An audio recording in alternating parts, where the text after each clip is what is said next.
जब अपन स्टार्ट कर रहे हैं कंपनी अकाउंट्स, ये जो कंपनी अकाउंट्स है ये हमारे सीबीएसई में 24 मार्क्स की आती है और इसके अंदर अपन को दो चैप्टर पढ़ने, one is issue of share और second is issue of debenture. Issue of shares और इशू ऑफ डिबेंचर, ये दो चैप्टर अपन को पढ़ने हैं और ये दोनों चैप्टर मिला के हमारे एग्जाम में 24 मार्क्स के आते हैं। कितने मार्क्स के आते हैं?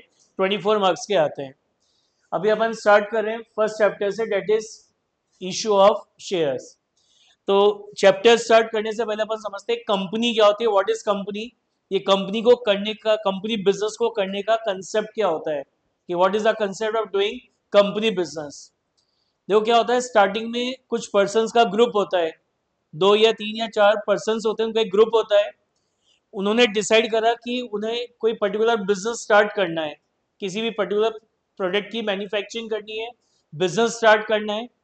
इसके लिए उन्होंने क्या करा, पूरा एक बिजनेस प्लान तैयार करा कि कहाँ पे हम इसकी कहाँ पे हम अपना फैक्ट्री ओपन करेंगे, कहाँ से मशीन लाएंगे, कहाँ से वर्कर अपॉइंट करेंगे, कैसे हम इसका प्रमोशन करेंगे, कैसे इसकी सेल होगी।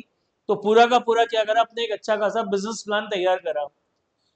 लेकिन जब इस बिजनेस प्लान को एग्जीक्यूट करने की बारी आई तो पता चला कि इस बिजनेस को स्टार्ट करने के लिए जितने अमाउंट की हमें रिक्वायरमेंट है, जितनी कैपिटल की हमें रिक्वायरमेंट है, तो हम सबके पास मिलके भी इतनी कैपिटल नहीं है कि हम इस बिजनेस को स्टार्ट कर सकें।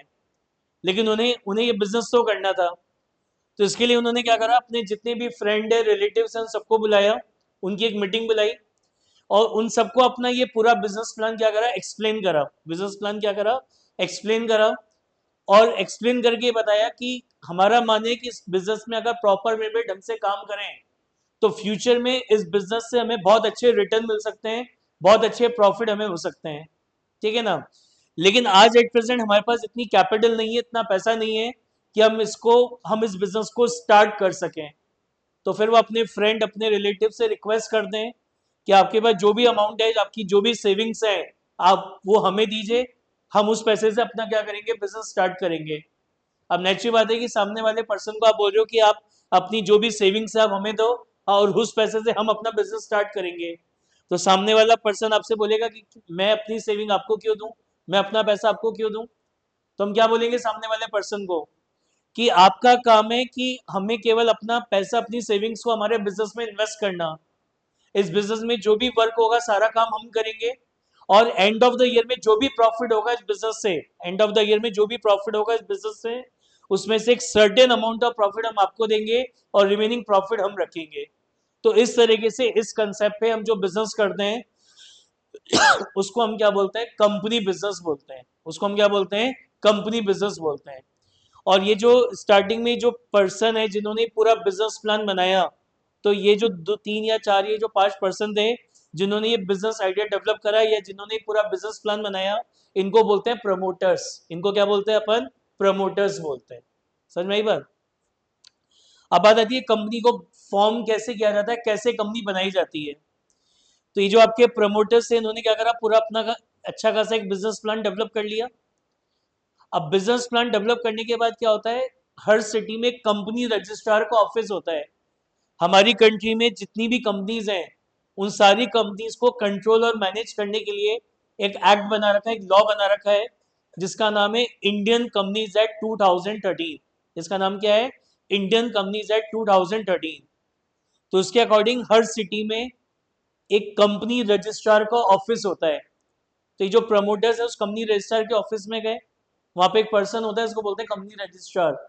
उस कंपनी रजिस्ट्रार को पूरा अपना बिजनेस प्लान एक्सप्लेन करा और बोला कि हम इस तरीके से कंपनी ओपन करना चाहते हैं, हम एक कंपनी बना के अपना बिजनेस स्टार्ट करना चाहते हैं। तो उस कंपनी रजिस्ट्रार ने उनका पूरा बिजनेस प्लान सुना और उनको उस कंपनी रजिस्ट्रार को लगा कि हाँ, एक ये लीगल बिजनेस स्टार्ट कर रहे हैं कंट्री में। तो उन्होंने क्या करा, दो फॉर्म फिल करने को दिए। एक फॉर्म का नाम होता है आर्टिकल ऑफ एसोसिएशन और दूसरे फॉर्म का नाम होता है मेमोरेंडम ऑफ एसोसिएशन। एक फॉर्म का नाम क्या होता है, आर्टिकल ऑफ एसोसिएशन, और एक फॉर्म का नाम क्या होता है, मेमोरेंडम ऑफ एसोसिएशन। तो उन दोनों जितने भी प्रमोटर्स थे उन सब प्रमोटर्स ने दोनों फॉर्म्स को फिल करा। इन दोनों फॉर्म्स में जो प्रमोटर्स होते हैं उनसे रिलेटेड सारी डिटेल फिल होती हैं और प्लस जो आप बिजनेस स्टार्ट करने जा रहे हो उससे रिलेटेड जो भी डिटेल होती है वो भी उस दोनों फॉर्म्स में क्या होता है, फिल होती है। तो प्रमोटर ने इन दोनों फॉर्म्स को फिल करा, एक आर्टिकल ऑफ एसोसिएशन और दूसरा मेमोरेंडम ऑफ एसोसिएशन। इन दोनों फॉर्म्स को फिल करा। फिल करने के बाद जो भी डॉक्यूमेंट्स रिक्वायर्ड थे वो डॉक्यूमेंट उसके साथ अटैच करे, और एक प्रिस्क्राइब फीस के साथ ये सारा ये फॉर्म्स डॉक्यूमेंट और एक प्रिस्क्राइब फीस के साथ ये सारी चीजें क्या करी, कंपनी रजिस्ट्रार के ऑफिस में जाके डिपॉजिट करा दी। अब कंपनी रजिस्ट्रार क्या करेगा, इन फॉर्म्स को चेक करेगा, आपने जो डॉक्यूमेंट अटैच करे उनको वेरीफाई करेगा, और जब कंपनी रजिस्ट्रार को लगता है कि हाँ एक लीगल बिजनेस स्टार्ट करने जा रहे हैं जो कंपनीज एक्ट 2013 के प्रोविजंस के अकॉर्डिंग करेंगे, तो फिर कंपनी रजिस्ट्रार इनको क्या करता है, एक सर्टिफिकेट इशू कर देता है, जिसको अपन बोलते हैं सर्टिफिकेट ऑफ इनकॉर्पोरेशन। क्या बोलते हैं इसको अपन, सर्टिफिकेट ऑफ इनकॉर्पोरेशन। और जिस डेट को ये सर्टिफिकेट इशू कर देता है कंपनी रजिस्ट्रार, उस डेट से आपकी कंपनी क्या होती है, एग्जिस्टेंस में आ जाती है, कंपनी फॉर्म्ड हो जाती है। तो अगर आपको एक कंपनी बना के बिजनेस करना है तो सबसे पहला स्टेप यही होता है कि आपको कंपनीज एक्ट में जाके अपनी कंपनी को रजिस्टर कराना पड़ता है। तो रजिस्टर कराने के लिए ये जो जिन पर्सन ने ये पूरी बिजनेस प्लान डेवलप किया था उनको क्या बोलते हैं, प्रमोटर्स। ये प्रमोटर्स कहाँ जाएंगे, कंपनी रजिस्ट्रार के ऑफिस में जाएंगे, उस कंपनी रजिस्ट्रार को पूरा अपना बिजनेस प्लान एक्सप्लेन करेंगे। वो बिजनेस प्लान सुनने के बाद कंपनी रजिस्ट्रार उनको दो फॉर्म देगा। एक फॉर्म का नाम होता है आर्टिकल ऑफ एसोसिएशन और दूसरे फॉर्म का नाम होता है मेमोरेंडम ऑफ एसोसिएशन। ये दोनों फॉर्म ये दो प्रमोटर्स फिल करेंगे, उनके साथ कुछ डॉक्यूमेंट्स लगते हैं वो अटैच करेंगे, और एक फीस के साथ ये सारे डॉक्यूमेंट्स उस कंपनी रजिस्ट्रार के ऑफिस में डिपॉजिट करा देंगे। कंपनी रजिस्ट्रार उन फॉर्म्स को और डॉक्यूमेंट्स को वेरीफाई करेगा, और सारा वेरिफिकेशन करने के बाद उसको लग रहा है कि यहाँ एक लीगल बिजनेस स्टार्ट करने जा रहे हैं जो इंडियन कंपनीज एक्ट 2013 के प्रोविजंस के अकॉर्डिंग होगा, तो फिर कंपनी रजिस्ट्रार उनको एक सर्टिफिकेट दे देता है जिसको बोलते हैं सर्टिफिकेट ऑफ इनकॉर्पोरेशन। और आज की डेट में इतना लंबा चौड़ा प्रोसेसर करने की भी जरूरत नहीं होती। जो आपका डिपार्टमेंट ऑफ कॉर्पोरेट अफेयर्स है उसकी एक वेबसाइट है, तो वहाँ पे जाके आप लॉग इन करो। तो ये जो फॉर्म होते हैं ना, article of association, memorandum of association, ये दोनों फॉर्म वहाँ पे ऑनलाइन मिल जाते हैं, ऑनलाइन ही ये फॉर्म फिल हो जाते हैं, जो भी डॉक्यूमेंट्स होते हैं वो ऑनलाइन ही अपलोड हो जाते हैं, और फिर फीस भी ऑनलाइन ही डिपॉजिट हो जाती है। फिर कंपनी रजिस्ट्रार उनको चेक करता है, वेरीफाई करता है, और जो सर्टिफिकेट होता है सर्टिफिकेट ऑफ इनकॉर्पोरेशन वो क्या करेगा, आपको मेल कर देता है कंपनी रजिस्ट्रार। तो इस तरीके से क्या होता है, ऑनलाइन ये कंपनी फॉर्म्ड हो जाती है आज की डेट में। समझ में आ गया।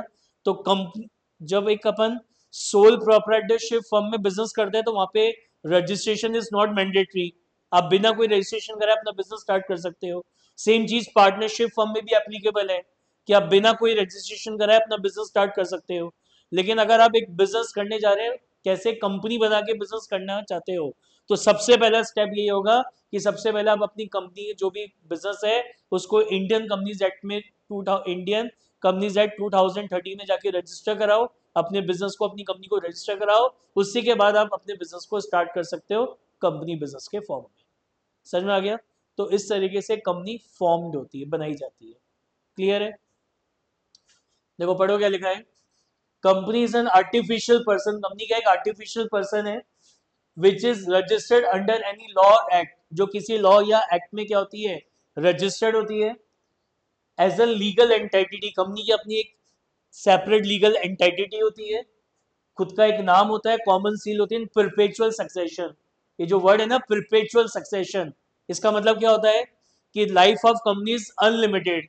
Life of company is unlimited मतलब किसी भी शेयर होल्डर के आने से, जाने से, डेथ होने से, रिटायर्ड होने से कंपनी पे कोई फर्क नहीं पड़ता। कंपनी एज इट इज क्या करेगी, अपना वर्क करती रहती है, चलती रहती है। जबकि पार्टनरशिप फर्म में तो अगर कोई पार्टनर रिटायर्ड हो जाए, डेथ हो जाए, इंसॉल्वेंट हो जाए, अनसाउंड माइंड का हो जाए, तो उसी समय आपकी पार्टनरशिप फर्म क्या होती है, डिसॉल्व हो जाती है। जबकि कंपनी के केस में ऐसा कुछ नहीं होता कि किसी भी शेयर होल्डर के आने से, जाने से, डेथ होने से, अनसाउंड माइंड का होने से कंपनी पे कोई फर्क नहीं पड़ता, कंपनी एज इट इज चलती रहती है। तो कोई भी कंपनी जो एक लिमिटेड टाइम पीरियड के लिए ओपन नहीं होती, तो उसको बोलते हैं परपेचुअल सक्सेशन। फिर लिखा है company can sue any person, sue मतलब केस फाइल करना, कि कोई भी पर्सन किसी भी कंपनी के ऊपर केस फाइल कर सकता है, और कंपनी भी किसी भी पर्सन के ऊपर क्या कर सकती है, केस फाइल कर सकती है। स्यू का मतलब होता है केस फाइल करना कोर्ट में। तो जो कंपनी है वो किसी भी पर्सन के ऊपर केस फाइल कर सकती है, और कोई भी कंपनी भी किसी भी पर्सन के ऊपर, कोई भी पर्सन कंपनी के ऊपर भी क्या कर सकता है, केस फाइल कर सकता है। फिर लिखा था existence of companies totally different from its share holder. तो as per companies act 2013 company क्या एक आर्टिफिशियल पर्सन है, कंपनी क्या है आर्टिफिशियल पर्सन है, विच हैज बीन रजिस्टर्ड, जो कि रजिस्टर्ड होती है कहाँ पे, इंडियन कंपनीज एक्ट 2013 में, इंडियन कंपनीज एक्ट 2013 में। समझ में आई बात।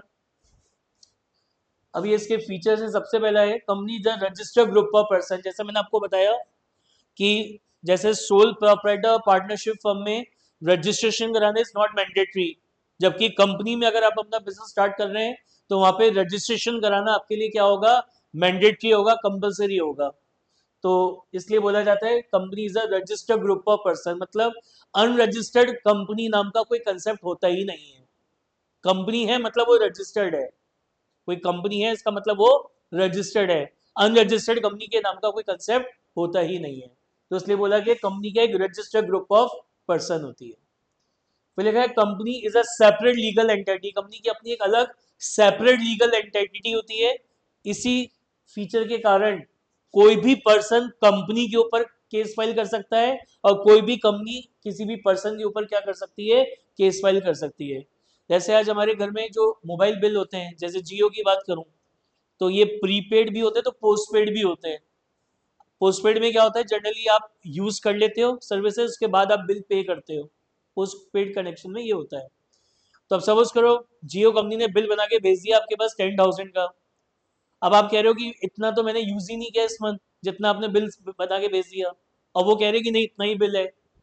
तो आप क्या करोगे, केस फाइल कर सकते हो कोर्ट में जाके, वो जबरदस्ती आपसे पैसा मांग रहे हैं, बार बार आपको फोन कॉल्स कर रहे हैं, फिर कोई पर्सन भेज दिया आपके घर में रिकवरी करने के लिए। तो आप क्या करोगे, जियो कंपनी पे केस फाइल कर सकते हो। तो आप केस किस पे फाइल करोगे, जियो कंपनी पे, ना कि मुकेश अंबानी पे। और वाकई में बिल इतने का ही था और आप जानबूझ के नहीं दे रहे, तो फिर जियो कंपनी आपके ऊपर क्या करेगी, केस फाइल करेगी। तो कोर्ट में जो केस फाइल होगा वो क्या होगा, जो भी पर्सन है वर्सेस जियो कंपनी, ना कि मुकेश अंबानी वर्सेस ये। क्योंकि क्या पढ़ा अपने, कंपनी की अपनी एक अलग सेपरेट लीगल एंटिटी होती है। इसी कारण से कोई भी पर्सन किसी भी कंपनी के ऊपर केस फाइल कर सकता है और कंपनी भी किसी भी पर्सन के ऊपर क्या कर सकती है, केस फाइल कर सकती है। फिर है companies having a long term existence. Part आपने बिजनेस स्टडी में शायद पढ़ा हो टाइप्स ऑफ पार्टनरशिप में, कि पार्टनरशिप एक लिमिटेड टाइम पीरियड के लिए भी बनाई जा सकती है। कंपनी के केस में ऐसा कुछ नहीं होता।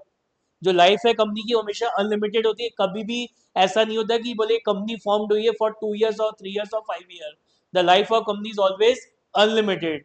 तो इसमें इसलिए बोलते हैं इसको परपेचुअल एग्जिस्टेंस, मतलब किसी भी शेयरहोल्डर के आने से, जाने से, डेथ होने से, रिटायर्ड होने से, अनसाउंड माइंड का होने से कंपनी पे कोई फर्क नहीं पड़ता, company unlimited number of years तक वर्क करती रहती है। फिर है companies has its common seal. Seal समझते हैं, सील पता है क्या होती है, कि जो सील लगाते हैं ना, तो अगर कंपनी के जो डॉक्यूमेंट है उस पर अगर कंपनी के बिहाफ पे कोई साइन कर रहा है, तो जब तक वो कंपनी की सील उस पर नहीं लगेगी तब तक उन सिग्नेचर को कंपनी का ऑफिशियल सिग्नेचर ट्रीट नहीं किया जाएगा। तो कोई भी पर्सन अगर कंपनी के बिहाफ पे साइन कर रहा है तो साइन के साथ वो सील लगेगी कंपनी की, तभी वो कंपनी के ऑफिशियल सिग्नेचर ट्रीट होंगे, तभी वो कंपनी के क्या ट्रीट होंगे, ऑफिशियल सिग्नेचर ट्रीट होंगे। समझ में आ गई बात। तो और वो जो सील होती है वो भी कॉमन सील होती है, ऐसा नहीं कि एक्स पर्सन के पास कोई और सील है और वाई के पास कोई और है और जेड के पास कुछ और है, या परचेज डिपार्टमेंट के पास कोई और सील है और सेल्स डिपार्टमेंट के पास कोई और सील है, वो एक कॉमन सील होती है। तो कंपनी के बिहाफ पे अगर कोई पर्सन, कोई अथॉराइज पर्सन अगर सिग्नेचर कर रहा है तो जब तक उस पर सील नहीं लगी होगी वो कंपनी के ऑफिशियल सिग्नेचर ट्रीट नहीं होंगे। फिर आगे लिखा है लाइबिलिटी ऑफ अ कंपनी। जो कंपनी है, दोनों तरह की कंपनी हो सकती है, एक ऐसी कंपनी जिसकी लाइबिलिटी लिमिटेड हो और एक ऐसी कंपनी जिसकी लाइबिलिटी क्या हो, अनलिमिटेड हो। क्या मतलब होता है लिमिटेड और अनलिमिटेड लाइबिलिटी का मतलब, एक ऐसी कंपनी जिसकी लाइबिलिटी अगर लिमिटेड है, एक कंपनी है जिसकी लाइबिलिटी क्या है, लिमिटेड है, तो उस केस में क्या होगा, जो कंपनी के शेयरहोल्डर है ना, वो उतना ही अमाउंट पे करने के लिए लायबल होंगे जितना उनका शेयर है। जैसे सपोज करो एक कंपनी है उसका शेयर है 100 रुपीज, अब शेयरहोल्डर ने क्या करा, 80 रुपीज तो उसमें से पे कर दिए थे। कंपनी का शेयर कितने का है, 100 रुपीज का है। आउट ऑफ 100 शेयरहोल्डर ने कितना पे कर दिया, 80 रुपीज।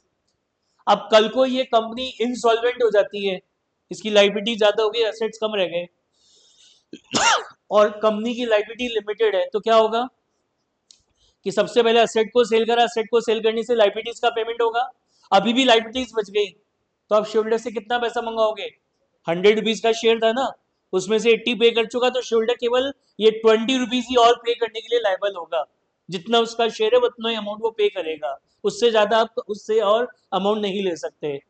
किस केस में, अगर कंपनी की लायबिलिटी क्या हो, लिमिटेड हो, कंपनी की लायबिलिटी क्या हो, लिमिटेड हो। बात समझ में आई क्या, समझ आ गया लिमिटेड लायबिलिटी का मतलब, कि जहाँ पे शेयरहोल्डर्स की लायबिलिटी कितनी होती है, जितना उनका शेयर होता है। जैसे मैंने बताया एक शेयर अगर 100 रुपीज का है और शेयरहोल्डर ने उस 100 में से अभी 80 रुपीज पे कर दिए, तो फ्यूचर में वो और कितना अमाउंट पे करने के लिए लायबल है, 20 रुपीज ही बस। फिर भले ही कंपनी कल को इंसॉल्वेंट हो जाए और लाइबिलिटीज को पेमेंट करने के लिए पैसा नहीं है, तो आपके जो शेयरहोल्डर है वो तो 20 रुपीज ही देंगे, उसके बाद भी अगर लाइबिलिटीज बच जाती हैं जिनका पेमेंट नहीं हो पा रहा, तो फिर उनका पेमेंट नहीं होगा। और अगर एक कंपनी जिसकी लाइबिलिटी अगर अनलिमिटेड है, तो उस कंडीशन में क्या होगा, जितना शेयर है वो तो पे करना ही है, उसके बाद भी अगर लाइबिलिटीज बचेंगी तो शेयर होल्डर्स की पर्सनल प्रॉपर्टी सेल कर कर कंपनी की लाइबिलिटीज का क्या होगा, पेमेंट किया जाएगा। कब, अगर कंपनी की जो लाइबिलिटी वो क्या हो, अनलिमिटेड हो। समझ में आ गई बात। तो हमारी कंट्री में दोनों ही तरह की कंपनी होती है, लिमिटेड लाइबिलिटी भी और अनलिमिटेड लाइबिलिटी। फिर है कंपनी आपकी और मेरी तरीके से कोई सिटीजन नहीं है, तो जो कॉन्स्टिट्यूशन लॉ ऑफ इंडिया ने जो जो फंडामेंटल राइट्स आपको मुझे दे रखे हैं, बेसिकली वोटिंग राइट्स की बात हो रही है, उसको एक कंपनी एंटरटेन नहीं कर सकती, because company is not a citizen of the country. ठीक है ना, तो लिखा है company is not a citizen therefore it can not entertain the fundamental right provided by the constitution law of India. ऐसे लिखा था मैनेजमेंट ऑफ अ कंपनी, जो कंपनी का मैनेजमेंट है उसको हम क्या बोलते हैं, बोर्ड ऑफ डायरेक्टर। जो एक एक ऐसा बिजनेस जिसको एक सिंगल पर्सन कैरी ऑन कर रहा है, उस पर्सन को क्या बोलते हैं, प्रोपराइटर। एक ऐसा बिजनेस जिसको दो या दो से ज्यादा पर्सन मिलकर चलाते हैं, वो हमारी क्या कहलाती है, पार्टनरशिप। और ऐसे लोग जो कंपनी के बिजनेस को कंट्रोल और मैनेज करते हैं, उनको क्या बोलते हैं, बोर्ड ऑफ डायरेक्टर्स। तो जो कंपनी का management, it is known as board of director. ये जो बोर्ड ऑफ डायरेक्टर्स हैं, ये शेयर होल्डर्स के ब्याह पे कंपनी में वर्क करते हैं। कंपनी के शेयर होल्डर्स तो लाखों करोड़ों हो सकते हैं, तो लाखों करोड़ लोग तो काम करेंगे नहीं, तो लाखों करोड़ लोगों में से 3 4 5 6 10 लोगों को सेलेक्ट किया जाता है, जो उन सारे शोल्डर्स के ब्याह पे क्या करते हैं, कंपनी में वर्क करते हैं। तो ऐसे पर्सन को हम क्या बोलते हैं, बोर्ड ऑफ डायरेक्टर। क्या बोलते हैं, बोर्ड ऑफ डायरेक्टर। तो कंपनी का जो मैनेजमेंट है, it is known as board of director. ये जो बोर्ड ऑफ डायरेक्टर्स हैं, ये शेयर होल्डर्स के ब्याह पे या उनके रिप्रेजेंटेटिव बन के कंपनी में क्या करते हैं, वर्क करते हैं। फिर लिखा है shareholders are the real owners of the company, क्योंकि इन्हीं के पैसों से कंपनी क्या हुई है, स्टार्ट हुई है। इस शेयरहोल्डर ने जो अमाउंट इन्वेस्ट करा है, अपनी सेविंग इन्वेस्ट करी है बिजनेस में, उन्हीं के पैसों से ये कंपनी क्या हुई है, स्टार्ट हुई है। इसलिए बोला जाता है जो शेयरहोल्डर्स होते हैं are the real owners of the company. फिर लिखा है shares, debenture, other security. Company के अगर आपके पास किसी कंपनी के कोई शेयर्स हैं, डिवेंचर है, कोई भी सिक्योरिटी है, किसी कंपनी के कोई भी शेयर्स हैं, डिवेंचर हैं, सिक्योरिटी है, तो आप उसको क्या कर सकते हो, किसी को भी ट्रांसफर कर सकते हो। ठीक है ना, उन शेयर्स और डिवेंचर्स को ट्रांसफर करने के लिए, एक पर्सन से दूसरे पर्सन को ट्रांसफर करने के लिए, या उन शेयर्स और डिवेंचर को किसी और को सेल करने के लिए किसी से परमिशन लेने की रिक्वायरमेंट नहीं होती, accept in case of private company. अगर आपके पास एक प्राइवेट कंपनी के शेयर्स हैं या कोई प्राइवेट कंपनी की कोई सिक्योरिटी है, तो उसको किसी और को ट्रांसफर करने से पहले आपको उस प्राइवेट कंपनी के डायरेक्टर्स की परमिशन लेनी पड़ेगी। तो एक प्राइवेट कंपनी को छोड़ दो, बाकी जितनी भी कंपनीज हैं, उनके कोई भी शेयर्स, डिबेंचर या कोई भी सिक्योरिटी अगर आपके पास है, तो आप बिना किसी से पूछे उसको किसी और को क्या कर सकते हो, ट्रांसफर कर सकते हो। और भी टाइप की कंपनीज होती है, समझ में आई बात। फिर लिखा है जो कंपनी होती है उनको भी अपने बुक्स ऑफ अकाउंट्स क्या करने होते हैं, मेंटेन करने होते हैं। लेकिन कंपनी को जो अपने बुक्स ऑफ अकाउंट्स है बहुत एक प्रॉपर वे में मेंटेन करने होते हैं। आप एक सोल प्रोप्राइटर पार्टनरशिप फर्म की अकाउंटिंग कर रहे हो, उसकी ट्रेडिंग पीएनएल बैलेंस शीट बना रहे हो, तो बैलेंस शीट के अंदर ठीक है चलेगा, पहले कैश लिख दिया और फिर मशीनरी लिख दिया, पहले मशीन लिख दी फिर कैश लिख दिया, कोई दिक्कत नहीं है। लेकिन जो कंपनी होती है, इनके जो बुक्स ऑफ अकाउंट्स बनती है, एक प्रॉपर फॉर्मेट्स में बनते हैं। इनके फॉर्मेट्स ऊपर नीचे दाएं बाएं नहीं होते। क्यों, क्योंकि इसमें कंपनी में क्या करते हैं, एक आम आदमी अपना पैसा इन्वेस्ट कर रहा है, तो एक आम आदमी ये सब चीज़ें नहीं समझ सकता जो अकाउंट आपको आ गई अब तक, ठीक है ना। कई बार पढ़ने के बाद भी नहीं आती है ना। तो एक आम आदमी जिसने आज तक कभी अकाउंट्स पढ़ी नहीं उसको कैसे आएगी। क्या आज आपको पता है ग्रॉस प्रॉफिट क्या होता है, पता है ना। देखो नेट प्रॉफिट क्या होता है, फिक्स असेट्स क्या होते हैं, करंट असेट्स क्या होते हैं, कैपिटल क्या होती है, करंट लाइबिलिटीज क्या होती है, शॉर्ट टर्म लाइबिलिटीज क्या होती है। तो ये सब टर्मिनोलॉजीज एक कॉमर्स के स्टूडेंट को तो पता है, लेकिन जरूरी थोड़ी कि कॉमर्स का स्टूडेंट जो कॉमर्स है वही कंपनी में अपना पैसा इन्वेस्ट करेगा। नॉन जिनको कॉमर्स नहीं आती, जिनको अकाउंट्स नहीं आती, बट उनके पास सेविंग्स हैं, तो वो भी तो इन्वेस्ट कर सकते हैं। तो इसलिए कंपनी के जो बुक्स अकाउंट्स है बहुत ही ज़्यादा प्रॉपर फॉर्मेट्स में और सबके लिए सेम होते हैं। तो इसलिए कंपनीज एक्ट के अंदर सेक्शन 128 और 129 में बता रखा है कि कंपनी को अपने बुक्स अकाउंट्स कैसे मेंटेन करने हैं। तो कंपनी अपने बुक्स अकाउंट इन सेक्शन के अकॉर्डिंग ही मेंटेन करती है। तो आपका जो इंडियन कंपनीज एक्ट 2013 है उसके सेक्शन 128 और 129 में एक्सप्लेन कर रखा है कि कंपनी को अपने बुक्स अकाउंट्स कैसे मेंटेन करने हैं। तो इन सेक्शंस के अकॉर्डिंग जो लिखा हुआ है उसी के अकॉर्डिंग ये कंपनी अपने बुक्स अकाउंट्स मेंटेन करती है। फिर लिखा है books of accounts of a company क्या होता है कि सोल प्रोप्राइटर और पार्टनरशिप फर्म में ऑडिट, ऑडिट पता है क्या होती है कि जो भी अकाउंटिंग हम कर रहे हैं उसको एक चार्टर्ड अकाउंटेंट से जब सीए से जब एंड ऑफ द ईयर में चेक करवाया जाता है तो इट इज कॉल्ड ऑडिट। तो एक सोल प्रोप्राइटर पार्टनरशिप फर्म में तो लिमिट है कि इस लिमिट से ऊपर अगर आपका टर्नओवर होगा तो ही आपको ऑडिट करानी है। लेकिन अगर आपने कंपनी बना ली, आपने कंपनी का अपना रजिस्ट्रेशन करा लिया, तो फिर ये ऑडिट कराना आपके लिए मैंडेटरी हो जाता है। आपने केवल अभी कंपनी का रजिस्ट्रेशन नहीं कराया है, अभी आपने बिजनेस स्टार्ट नहीं करा, तो भी आपको उसको एंड ऑफ द ईयर में ऑडिट करानी पड़ेगी, जिसमें सीए लिख के देगा कि इन्होंने रजिस्ट्रेशन तो करा लिया बट अभी तक इन्होंने अपना बिजनेस स्टार्ट नहीं करा, ऑडिट करानी पड़ेगी। तो एक कंपनी में ऑडिट कराना इज मैंडेटरी कंपलसरी।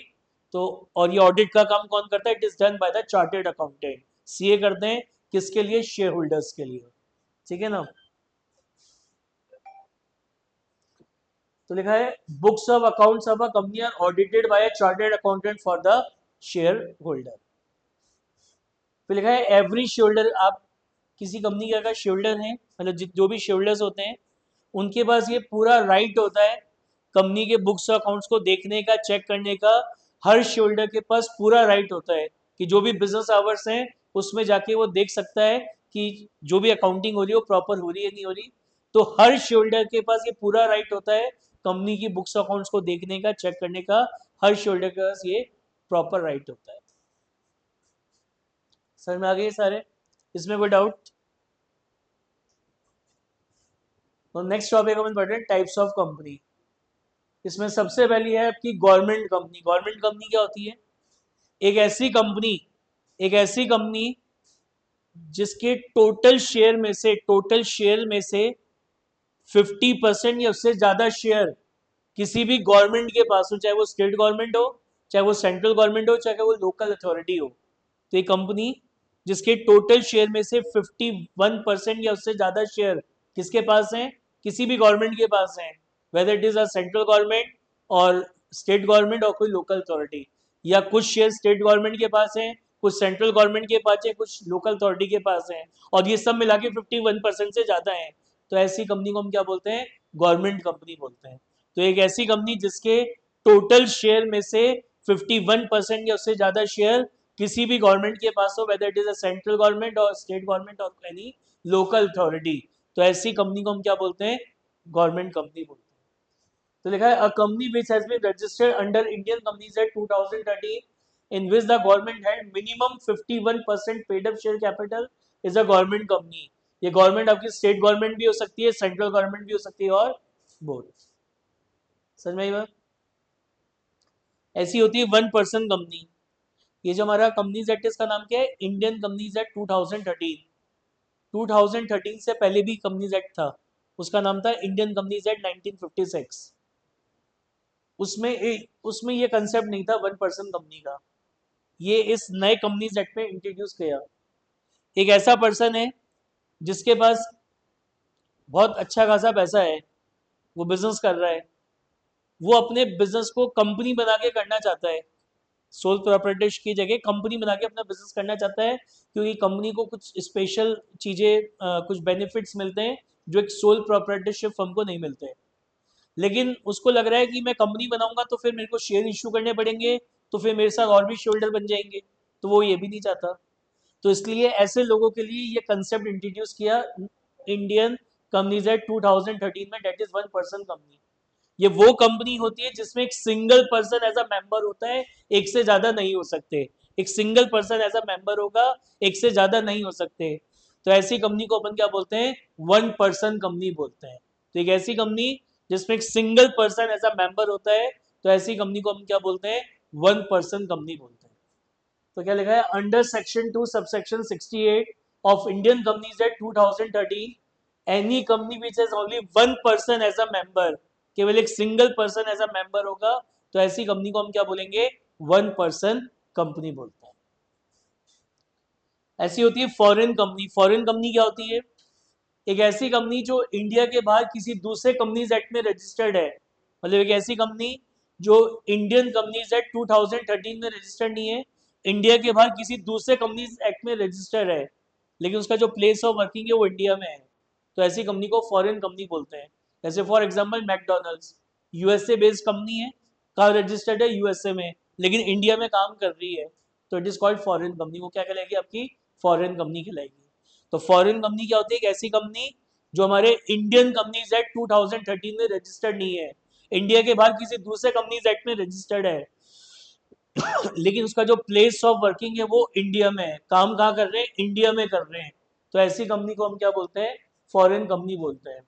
तो लिखा है any company which has been registered outside India but it has its place of business in India is a foreign company. वो हमारी क्या कहलाएगी? फॉरेन कंपनी कहलाएगी। ऐसी होती है होल्डिंग कंपनी। होल्डिंग कंपनी क्या होती है? What is holding company? एक होती है होल्डिंग और एक होती है सब्सिडरी। देखो क्या होती है।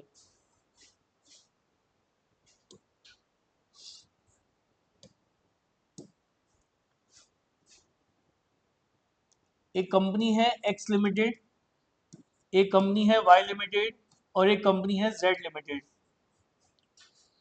ये जो वाई लिमिटेड है ना, इसके 50% से ज्यादा शेयर एक्स लिमिटेड के पास है। ये जो आपकी वाई लिमिटेड है, इसके 50% से ज्यादा शेयर किसके पास है? एक्स लिमिटेड के पास है। तो अपन बोलेंगे X limited is a holding company of Y limited and Y limited is a subsidiary company of X limited. ये जो एक्स लिमिटेड है, इसके पास वाई लिमिटेड के 50% से ज्यादा शेयर हैं, तो हम क्या बोलेंगे? कि X limited is a holding company of Y limited and Y limited is a subsidiary company of X limited. ऐसी कंपनी और है जेड लिमिटेड।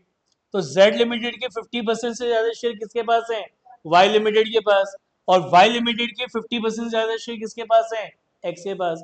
यानी जेड लिमिटेड किसकी सब्सिडरी है? वाई की। वाई लिमिटेड किसकी सब्सिडरी है? एक्स की। तो we can say Z limited is also a subsidiary company of X limited. समझ में आ गया? तो एक होती है होल्डिंग कंपनी और एक होती है सब्सिडरी कंपनी। होल्डिंग कंपनी क्या होती है? एक ऐसी कंपनी जिसके पास किसी दूसरी कंपनी के 50% या उससे ज्यादा शेयर आ जाए, तो वो कंपनी तो होल्डिंग कंपनी कहलाती है। और दूसरी क्या होती है? सब्सिडरी। सब्सिडरी कंपनी क्या होती है? एक ऐसी कंपनी जिसके 50% या उससे ज्यादा शेयर किसी दूसरी कंपनी के पास हो, तो ऐसी कंपनी को अपन क्या बोलते हैं? सब्सिडरी कंपनी बोलते हैं। क्या बोलते हैं? Subsidiary company. एक और कंपनी होती है जो सब्सिडरी कंपनी कहलाती है, क्या? कि वाई लिमिटेड के बोर्ड ऑफ डायरेक्टर कौन होंगे, ये एक्स लिमिटेड डिसाइड करके बता रही है कि वाई लिमिटेड के डायरेक्टर्स कौन होंगे। It is decided by the X limited. तो अपन बोलेंगे कि Y limited is a subsidiary company of X limited. Y limited is a subsidiary company of X limited. और जो तीसरा बताया वो समझ में आया? कि एक कंपनी है जेड लिमिटेड, इसके 50% से ज्यादा शेयर किसके पास है? वाई के पास। यानी जेड लिमिटेड सब्सिडरी कंपनी होगी वाई की, और वाई लिमिटेड की 50% शेयर किसके पास है? एक्स लिमिटेड के पास। यानी वाई लिमिटेड किसकी सब्सिडरी? एक्स की। तो वी कैन से कि Z limited is also a subsidiary company of X limited. समझ में आ गया सब्सिडी और होल्डिंग कंपनी क्या होती है? क्लियर है?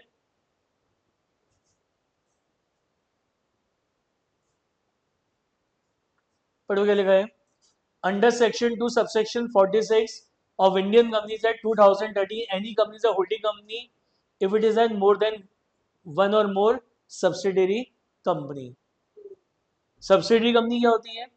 Under Section 2, Subsection 87, any company is a subsidiary company of another company if the other company control the composition of board of directors of the company. मतलब कि वाई लिमिटेड के board of directors कौन होगी, कौन decide करके बता रहा है?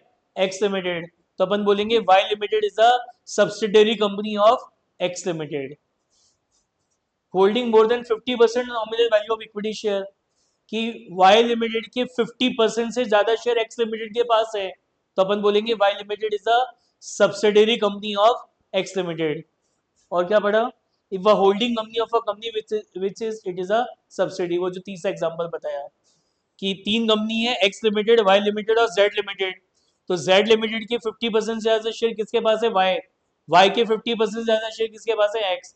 तो जेड लिमिटेड वाई की सब्सिडी है, वाई किसकी सब्सिडी है? एक्स की. तो वी कैन से कि Z limited is also a subsidy company of X limited. ये समझ में आ गई क्या बात? क्लियर है होल्डिंग और सब्सिडी कंपनी? तो next is limited liability company. अभी समझाया था लिमिटेड लायबिलिटी कंपनी क्या होती है. एक ऐसी कंपनी जहाँ पे शेयरहोल्डर्स की जो लायबिलिटी वो लिमिटेड होती है. कितनी लिमिटेड होती है? जितना उनका शेयर ऑफ प्रॉफिट है बस उतनी उनकी लायबिलिटी होती है. तो एक ऐसी कंपनी जहाँ पे शेयरहोल्डर्स की जो लायबिलिटी वो क्या होगी? लिमिटेड होगी. तो ऐसी कंपनी को अपन क्या बोलते हैं? लिमिटेड लायबिलिटी कंपनी बोलते हैं. क्या बोलते हैं? लिमिटेड लायबिलिटी कंपनी बोलते हैं. तो लिखा company the liabilities of shareholder और a guarantee amount is limited is a limited liability company. Unlimited liability company क्या होती है? एक ऐसी कंपनी जहाँ पे शेयरहोल्डर्स की लायबिलिटी क्या होती है? अनलिमिटेड होती है. कि कल को अगर कंपनी इनसॉल्वेंट हो गई तो पहले सारे असेट्स बेचेंगे, असेट को बेचने से जो पैसा आएगा उससे लायबिलिटीज का पेमेंट होगा, और उसके बाद भी अगर कोई लायबिलिटी रह गई तो शेयरहोल्डर्स की पर्सनल प्रॉपर्टी बेचकर कंपनी की लायबिलिटी का पेमेंट किया जाएगा. तो ऐसी कंपनी क्या होती है? अनलिमिटेड लायबिलिटी कंपनी कहलाती है. ऐसी एक होती है आपकी प्राइवेट कंपनी. प्राइवेट कंपनी क्या होती है?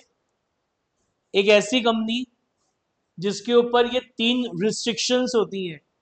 एक ऐसी कंपनी जिसके ऊपर ये तीन रिस्ट्रिक्शंस होती है, पाबंदियां होती हैं, ऐसी कंपनी को अपन प्राइवेट कंपनी बोलते हैं. ऐसी कंपनी को अपन क्या बोलते हैं? प्राइवेट कंपनी बोलते हैं. क्या है रिस्ट्रिक्शन? कि इस कंपनी में 200 से ज्यादा मेंबर नहीं हो सकते. इस कंपनी में कितने से ज्यादा? 200 से ज्यादा मेंबर नहीं हो सकते. इसके जो शेयर्स हैं, डिबेंचर या कोई भी सिक्योरिटी वो जनरल पब्लिक में इशू नहीं होगी. जनरल पब्लिक में इशू नहीं हो सकती. और उसके जो शेयर्स हैं, डिबेंचर, कोई भी सिक्योरिटी है, बिना बोर्ड ऑफ डायरेक्टर्स की परमिशन के बिना शेयर होल्डर या कोई भी पर्सन जिसके पास भी शेयर्स है, सिक्योरिटी है, वो किसी और को ट्रांसफर नहीं कर सकता. किसी और को ट्रांसफर नहीं कर सकता. तो ऐसी कंपनी को अपन क्या बोलते हैं? प्राइवेट कंपनी बोलते हैं.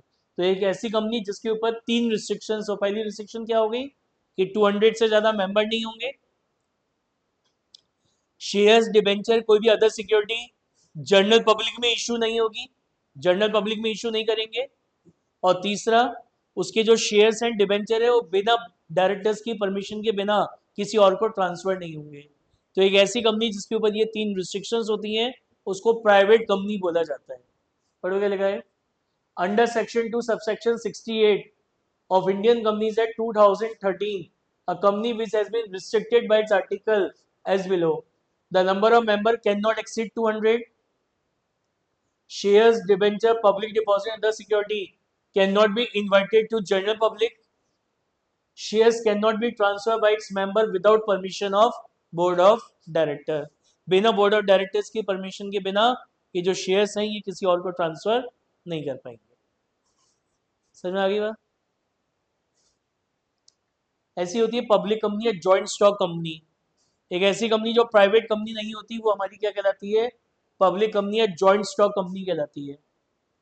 तो क्या लिखा है? Under section 2 subsection 71, a company is a public company but is not a private company.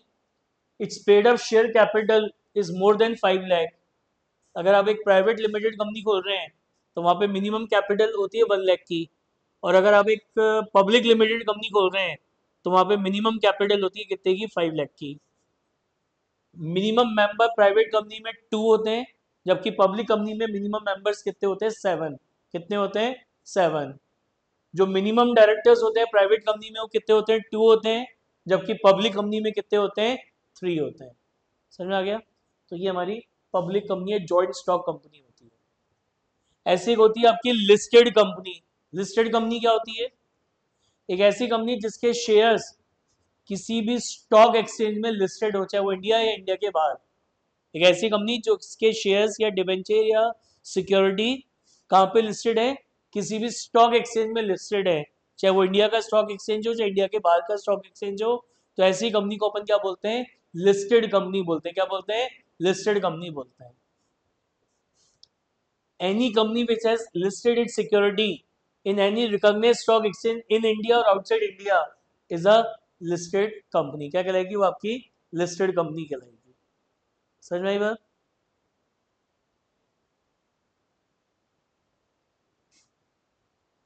Next है स्मॉल कंपनी। ये कंसेप्ट भी इसी कंपनीज एक्ट में इंट्रोड्यूस हुआ था, इंडियन कंपनीज एक्ट 2013। क्या होती है स्मॉल कंपनी?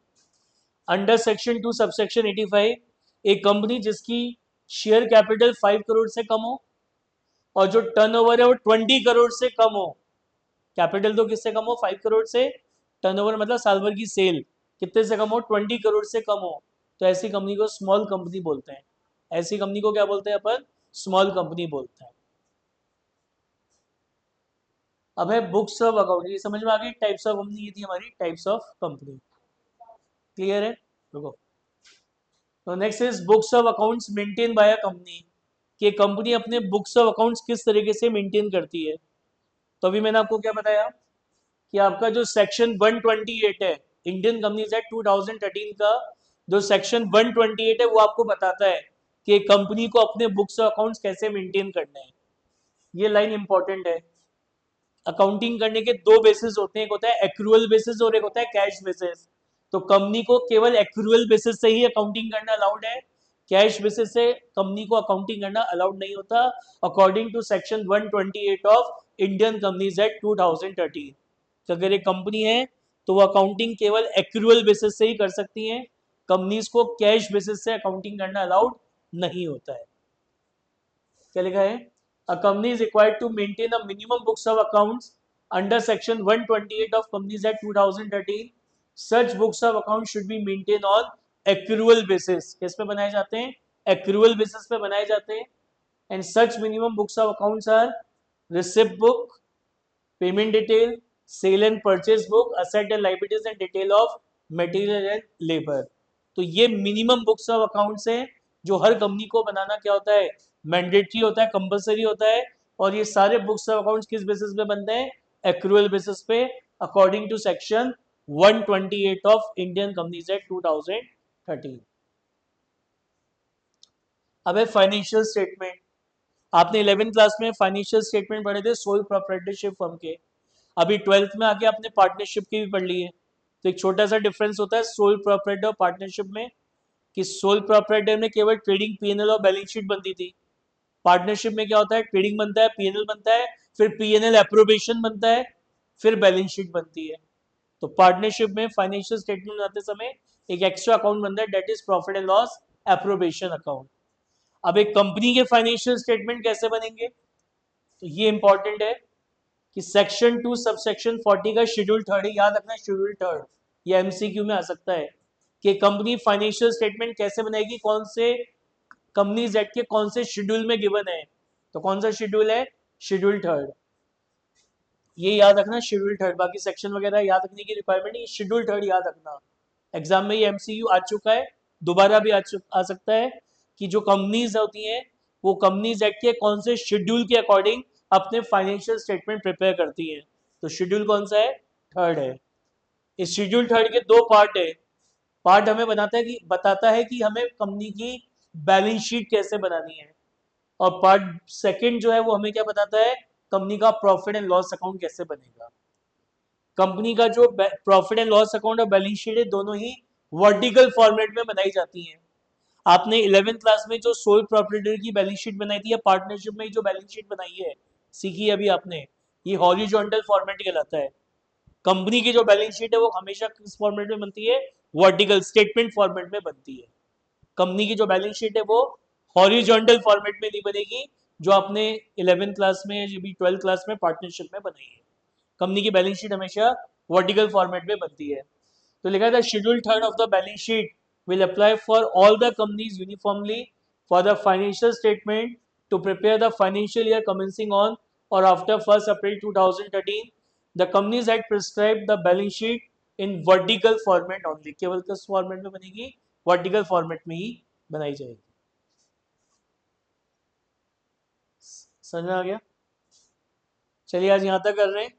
कल अपन पढ़ेंगे कि जब एक कंपनी अपने शेयर इशू करती है तो उन शेयर्स को इशू करने का प्रोसेस क्या होता है, वो कल अपन डिस्कस करेंगे। आज जो पढ़ा है उसमें कोई डाउट? समझ में आ गया सब?